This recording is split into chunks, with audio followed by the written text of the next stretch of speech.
Here's the key on this. Don't major in minor things.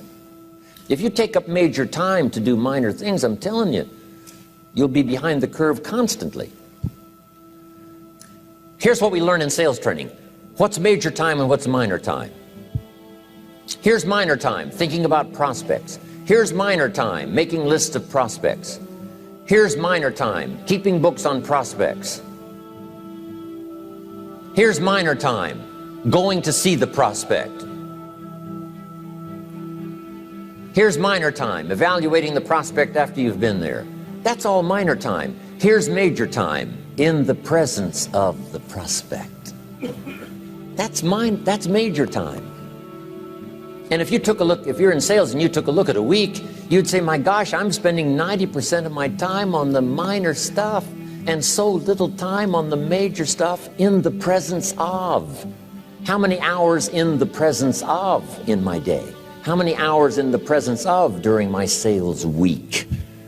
Because the time that really counts is in the presence of the prospect. Majors and minors. Here's another key time management essential. Don't mistake movement for achievement. It's easy to get faked out by being busy. Guy comes home at night all exhausted, falls in the chair and says, oh, I've been going. Here's the big question. Doing what? It's not the going. Some people are going, and they're doing figure eights. I mean, their progress is small. So don't mistake movement for achievement. Here's another one in sales we learned. Don't mistake courtesy for consent. If somebody's pleasant and they nod, you say, oh, they're going to buy. No, they're courteous. You can't mistake courtesy for consent.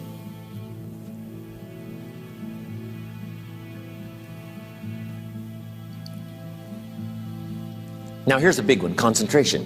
I had to learn this. All those years ago, I'm in the shower trying to compose a letter.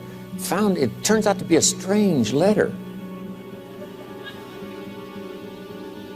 So here's what I learned to do. Save the work till you get to the office. Save the work till you get to the work. Don't try to get to the office on the way to work. On the way to work, enjoy the way. In the shower, enjoy the shower. Then go to work when you get to work. I found this to be helpful. Concentration. Here's another big one. Learn to say no. I'm telling you, in such a social society we have now, it's so easy to try to be a nice person, saying yes to everything. Find yourself overloaded. Now you got to call and make the, well, gosh, you know, all the time it takes to back out of something that you said yes to too quickly. Here's what might be better. I don't think so, but if that changes, I'll call you. Little things you can use not to overcommit yourself. My friend Ron Reynolds says, don't let your mouth overload your back. It's a good one. Now here's a big one on time management. When you work, when you play, don't mix the two. Don't work at play. I used to take my family to the beach and I would bring my briefcase.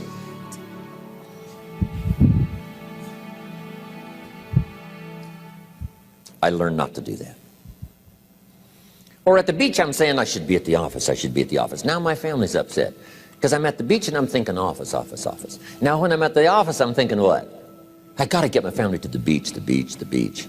So things are not going too well at the office because I'm thinking beach, and things are not going too well at the beach because I'm thinking office. Here's what I learned to do. At the beach, be at the beach. At the office, be at the office. When you work. When you play. Don't mix the two. Don't work at play. Now here's one of the most important ones. Don't play at work. Work is too serious. You don't want the reputation of being the office joker. It's not a good one. Yes, there's time for some pleasant stories. Yes, there's time for a little humor. Yes, best if it's a happy office, of course. But I'm telling you, you got to be serious about work, because you're parting with a piece of your life for the work you do. Your work costs you a piece of your life. Here's what it's called. Serious business. Not grim, not unhappy, but serious. Key. Don't play at work. The old expression, I don't think we use it anymore, horse around at the office. Play around, play jokes, play tricks. No place, not at the workplace. At the beach, yes. At the bar, yes. Somewhere else, not work. You got to treat work with all due conservative passion, because it's leading you to your future.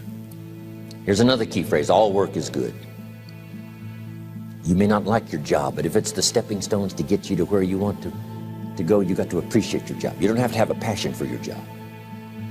Here's the ultimate passion: a passion for incredible success in every department of my life. That's the passion. But don't look down on some menial job you have to do to finally get you to where you want to go. No job is menial. No job is not, every job is noble. Training life for pay, making a contribution to society. Next, analyze how you are. And if you have some weaknesses, if you can't, doesn't seem like you can change, here's the key: get it covered. I used to keep promising myself I'd keep the books, keep the books, keep the books. Finally, I gave that up. And back then, it only took me an extra 50, 60 bucks a month for some accountant to keep the books. I said, no, I'm going to save the 50 bucks. You can't believe what I started losing in productivity because I tried to save the 50 bucks. So the key is, a lot of the time you can stay like you are, but just make sure you get it covered. Okay. Next, beware of the telephone and all other systems of communication, especially the telephone at home and systems of communication at home. And here's one of the best lines I've got for you for the weekend: let all communication systems serve you, but don't let them intrude. When it comes time to have dinner with your family, you shut off all systems, unless the ones that can take messages silently. Don't let the phone ring. Don't let anybody intrude, come through the front door nor the back door, nor through the telephone or any other device. So you can't reach John and his family when he's having dinner. The President of the United States couldn't get through. If you develop that kind of a reputation, father, mother, when we have dinner, when we're visiting and have this time with our family, nothing intrudes. So don't let these clever little devices keep intruding. You've got to have a place that's sacrosanct, it's valuable. You don't let anything in for that period of time. Okay. Isn't that good advice? Excellent advice.